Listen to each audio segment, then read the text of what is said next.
Hey everyone, welcome to my channel horror and dark. Guys, आज मैं आपको बताने वाला हूँ एक ऐसी मूवी के बारे में जिसमें एक लाश सेक्स करने के बाद हो जाती है ज़िंदा। है ना बिल्कुल डरावना। तो गाइस, आप अपना दिल और अपना समझ ही गए होंगे। तो चलो गाइस, कहानी की शुरुआत करते हैं। साल 2015 में आई एक thriller movie the corpse of Anna Fritz. तो दोस्तों, मूवी स्टार्ट होती है अब, और हमें दिखाया जाता है स्पेन का एक जाना माना हॉस्पिटल, जहां पर देश की एक जानी मानी और बेहद खूबसूरत एक्ट्रेस को लाया जाता है बिकॉज उनकी डेथ हो गई होती है। उनकी डेथ कैसे हुई, कहाँ हुई, इसके बारे में कोई कुछ नहीं जानता होता है। और इस हॉस्पिटल में जितनी भी डेड बॉडीज़ होती हैं उनकी देखभाल के लिए एक पाउ नाम का बंदा होता है। उसके अंडर में ही सारी डेड बॉडीज़ रखी जाती हैं। और जब इस बार पाउ ने देश की सबसे खूबसूरत एक्ट्रेस की डेड बॉडी को अपने सामने देखा तो वो हिल सा जाता है और उसकी नीयत ख़राब हो जाती है। वो एना की बॉडी के साथ अपनी पिक लेने लगता है ताकि वो अपने दोस्तों को दिखा सके। और फिर इसके बाद पाउ के दो दोस्त हेवी और इवान भी वहाँ आ जाते हैं और उसको बोलने लगते हैं कि हमें एक पार्टी में जाना है, तो हम तुमको लेने के लिए आए हैं। लेकिन पाउ की शिफ्ट ख़त्म होने में अभी 1 घंटा बाकी होता है। लेकिन पाउ के दोस्तों को सब्र नहीं होता और फिर वो अपना प्लान चेंज कर लेते हैं और हॉस्पिटल के पीछे वाले डस्टबिन के बगल में जाकर के नशे करने लगते हैं। पाउ उनको हॉस्पिटल में आई एना फ्रीज की डेड बॉडी के बारे में बताने लगता है। ये सुनने के बाद उनका शैतानी दिमाग कुछ करने के लिए सोचता है और उसमें से एक दोस्त पाउ से बोलता है कि उन्हें एना की बॉडी को पास से देखना है। जीते जी तो हम उसको देख नहीं पाए, कम से कम मरी हुई देख लें। उनके काफ़ी फोर्स करने के बाद पाउ उनको मर्चरी में ले जाता है। जिंदगी में इतनी खूबसूरत एक्ट्रेस को अपने सामने देख उनकी नीयत बिगड़ सी जाती है और इवान एना की बॉडी को टच करने लगता है और वो हावी को भी टच करने के लिए बोलता है। और पाउ उनको एक शॉकिंग बात बताता है और बोलता है कि हॉस्पिटल से जब भी कोई बॉडी डिस्चार्ज होने वाली होती है तो उसके 1-2 घंटे पहले बॉडी के साथ क्या होता है ये किसी को भी पता नहीं होता है। और जब भी कोई डेड बॉडी डिस्चार्ज होने वाली होती है तो हम उस बॉडी के साथ जो मर्जी चाहें वो कर सकते हैं। और तो और मैंने 16 साल की लड़की के साथ बहुत कुछ किया भी है, जिसकी क्लिप्स और पिक्स वो अपने फ़ोन में दिखाता है। और उसकी ये सारी बातें सुनकर इवान का शैतानी दिमाग चलने लगता है और वो बोलता है कि ये सारी चीज़ें हम इस एक्टर के साथ भी कर लें बिकॉज ये किसी को बताने वाली तो है नहीं और हमें इसके साथ ये करता कोई देखने वाला भी नहीं है। हावी को उनकी ये बात पसंद नहीं आती है और वो उनको ये सब करने से मना कर देता है, लेकिन वो लोग उसकी बात नहीं सुनते हैं। तो हावी खुद को एक रूम में बंद कर लेता है। अब शुरू होता है दरिंदगी का एक गंदा खेल। सबसे पहले इवान आना के ऊपर पड़े सारे कपड़ों को एक एक करके उतार देता है और उसकी बॉडी को ऊपर से लेकर नीचे तक छूने लगता है। फिर आना की डेड बॉडी के साथ सेक्स करने लगता है। पाउ को इन सब से कोई फर्क नहीं पड़ता क्योंकि वो ऐसा खुद कई सारी डेड बॉडियों के साथ कर चुका होता है।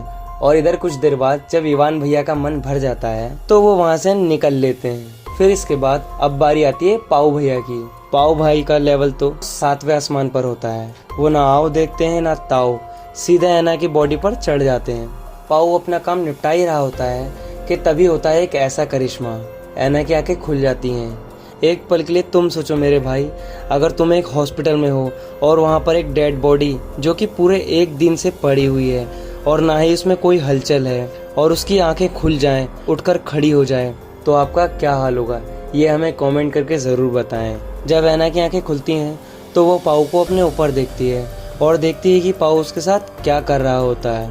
एना की आंखें खुली देखकर पाउ भैया की तो हवा निकल जाती है और पाउ भाई नीचे ज़मीन पर गिर जाते हैं और ज़ोर ज़ोर से चिल्लाने लगते हैं। पाउ की आवाज़ सुनकर इवान और हबी भी वहाँ आ जाते हैं और जब वो वहाँ पहुँचते हैं तो वो देखते हैं कि आना उठकर उनके सामने खड़ी होती है। हैवी आना को जिंदा देखकर खुश होता है और ये कहता है कि इसको डॉक्टर के पास ले चलते हैं, नहीं तो ये कहीं फिर से मर ना जाए। लेकिन इवान के मन में ये चल रहा होता है कि अगर कहीं ये ठीक हो गई तो ये हम सबको नहीं छोड़ेगी। इसलिए इवान बोलता है कि हमें इसे मारना होगा, नहीं तो ये हमें नहीं छोड़ेगी। लेकिन हावी इन सब के खिलाफ होता है। हैवी और इवान के बीच लड़ाई होने लगती है और इवान हैवी के सिर पर मार देता है और लड़ाई खत्म होती है हैवी की मौत के साथ। इसी बीच एना हैवी का फ़ोन निकाल लेती है और अपने फादर को कॉल कर देती है। एना बोलती है कि मैंने अपने फादर को कॉल कर दिया है, वो आते ही होंगे यहाँ पुलिस के साथ, वो तुम लोगों को नहीं छोड़ेंगे। ये सुनकर पाउ और इवान डर जाते हैं और वो एना को कुछ नहीं करते। वो उसको डॉक्टर के पास ले जाते हैं।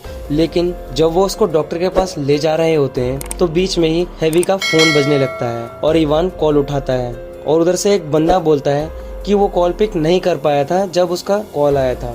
तो इवान समझ जाता है कि आना ने उससे बचने के लिए झूठ बोला। इवान समझ जाता है कि आना यहाँ से भागना चाहती है। इसके बाद वो दोनों आना को वापस मर्चरी में ले जाते हैं और यहाँ लाने के बाद इवान चला जाता है वो डस्टबिन लेने के लिए जिसमें उन्हें हेवी की बॉडी को ठिकाने लगाना होता है। और जब इवान डस्टबिन लेने गया होता है तो पाओ अकेला एना के पास होता है। तभी एना को एक आइडिया आता है खुद को बचाने का। वो पाओ से बोलती है कि इवान तुम्हें धोखा दे रहा है, वो मुझे मारने के बाद इन दोनों कत्ल का इल्जाम तुम पर डाल देगा। ये सुनकर पाओ बेहद डर जाता है, लेकिन वो आना की बात पर ज्यादा ध्यान नहीं देता और उसके मुंह और हाथ पर टेप लगा देता है। और फिर वो दोनों मिलकर एना की मौत की प्लानिंग कर रहे होते हैं। इवान बोलता है कि इसको जहर देकर के मार देते हैं, लेकिन पाओ कहता है कि जहर देने से ये जल्दी नहीं मरेगी। तो इवान कहता है कि इसकी सांस रोक देते हैं। फिर इवान और पाओ दोनों मिलकर के उसके मुंह को कपड़े से दबाने लगते हैं और कुछ देर बाद एना मर जाती है। उसके मरने के बाद इवान और पाओ राहत की सांस लेते हैं और फिर वो वहाँ से बाहर चले जाते हैं और हेवी की बॉडी को भी ठिकाने लगा देते हैं। जब वो बाहर निकल रहे होते हैं तो इवान को याद आता है कि वो अपना नशे वाला कार्ड तो अंदर ही भूल आया है और अगर वो कार्ड नहीं लाया तो इसकी वजह से वो पकड़ा जा सकता है। और फिर वो कार्ड लेने के लिए अंदर चले जाते हैं। जब वो अंदर जाते हैं तो जो वो देखते हैं उसे देख करके उनके पैरों तले जमीन निकल जाती है। वो देखते हैं कि अना फिर से जिंदा हो गई थी और उनके आंखों के सामने खड़ी थी, लेकिन इस बार वो खुद से जिंदा नहीं हुई थी। इस बार पाओ ने उसकी जान बचाई थी।